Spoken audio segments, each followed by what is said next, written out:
Tell me something honestly. Have you ever been out for a walk, morning walk in the park, or just walking from the auto to the market and your calves suddenly started burning, cramping? You slowed down, maybe stopped, told yourself it's nothing. Hold yourself, you're out of shape and move on. That moment right there could be your arteries talking to you. Here's something most people genuinely don't know. Blocked arteries in the leg can start showing warning signs and signals even before a heart attack happens, years before. Today I'm going to show you 3 home tests, no equipment, no blood test, no doctor's visit needed, that can tell you whether your circulation is in trouble right now or not.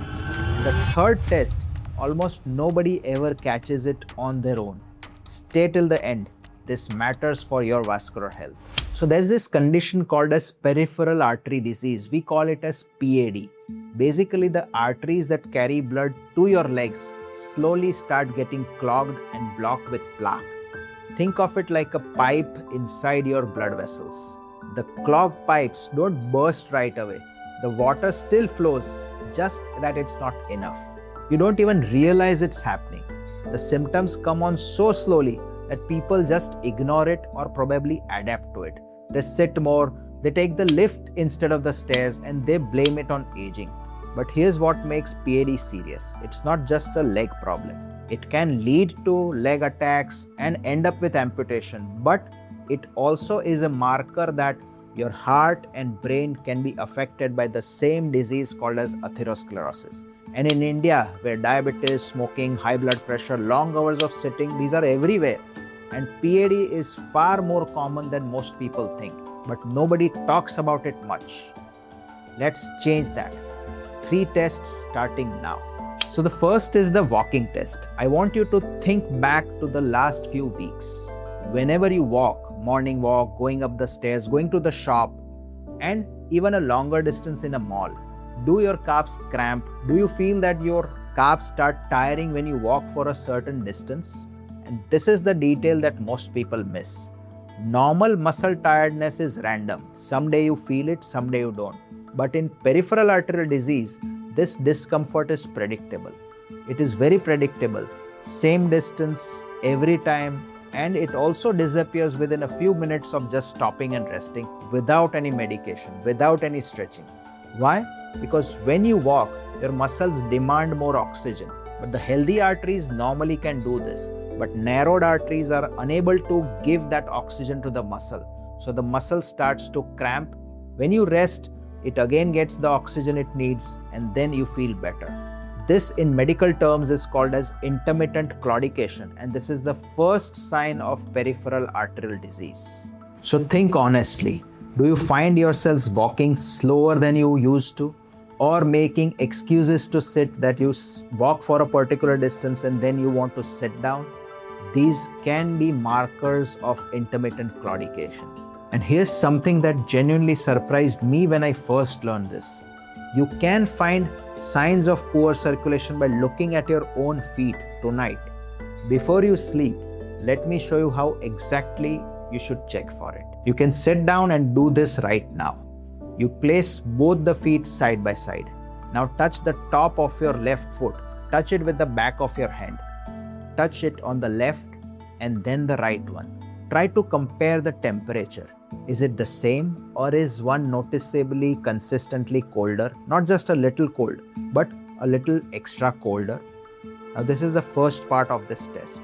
Now going to the second part, elevate both the legs. Put them up on a chair or up on the wall for about 1 minute. Then bring them down. Let them hang by the edge of the bed or sofa and watch happens to the color. In healthy circulation, the color returns quickly. A normal pinkish return within 10 seconds. But if your feet turn pale or whitish when elevated, and then go and develop a darkish purple or a reddish color when hanging down, that color also takes 30 seconds to become to normal. That's a warning sign. It means that your blood vessels are struggling. If you're watching this and thinking that something is clicking, maybe I have some of these, don't panic. These are signals. These are not dangerous ones. This is not a diagnosis. I'll tell you exactly what to do within this same video. But first, let's move on to test number 3. And honestly, this is the most important one. Pull your trouser leg up and look at the skin on your calf, ankle and foot. Does your skin look unusually shiny, like it's been stretched thin, or unusually rough and dry, or even scaly no matter how much moisturizer you use? Look at the hair on your legs. Is there less of it than what used to be there earlier? Thinner patches, not growing below the knee anymore? So this is what's happening underneath. Your hair follicles, skin cells, toenails, they all run on oxygen-rich blood. And when circulation slows, your body gets smart. It starts rationing. Blood goes to the heart, lungs, brain, to the vital organs. And the extremities, they get less and less. So hair growth stops, the skin thins, the nails grow slowly. And here's one thing that I need you to take most seriously. Even small cuts or cracks on your feet, if they are taking long time to heal, then maybe it can be a vascular problem. For people who have diabetes, this is a red flag. That means that circulation is significantly impaired or compromised. And this can turn into serious infections, sometimes with life-threatening consequences. So there you were, 3 tests done, all the 3 free, and all 3 done in the next 5 minutes. But now I want to tell you the part most people never hear, the part that makes this truly urgent. Your leg arteries and your heart arteries, they are the same system. What is happening in one is almost certainly happening in the other. Research is very clear on this. People who have peripheral artery disease have a 5 to 6 times higher risk of heart attack or stroke compared to those without it. Not 10% higher, it's almost 5 to 6 times. Because the plaque that's narrowing your leg arteries, it doesn't stay only in your legs. It's a systemic problem. We say that atherosclerosis is a systemic problem. So the arteries which supply blood flow to your heart, maybe to your brain, they're all part of one connected system and they all can be affected.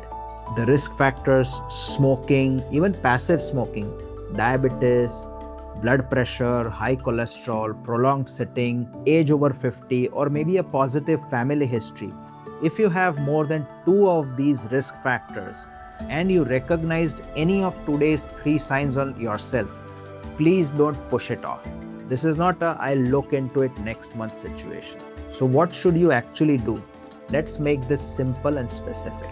Number 1, start walking. I know you might say that walking causes pain, but walking or controlled walking is one of the most effective things you can do to improve your circulation in early PAD. You can walk, stop when the pain comes and walk again. You build slowly your resistance in your muscles. Over time, the walking distance improves. Number 2, if you're smoking, stop it. I know you've heard this before, but smoking is the single biggest accelerator of PAD. No supplement, no medicine can undo what continued smoking damages to your arteries. If there's one action from this video, this is it. Number 3, control the 3 pillars: blood pressure, blood sugar and cholesterol. If any of these 3 are uncontrolled, your arteries cannot heal. Get yourselves checked, and yes, if you go to a doctor, go for an ABI test, and in this video we have shown how an ABI test is something you can even do at home.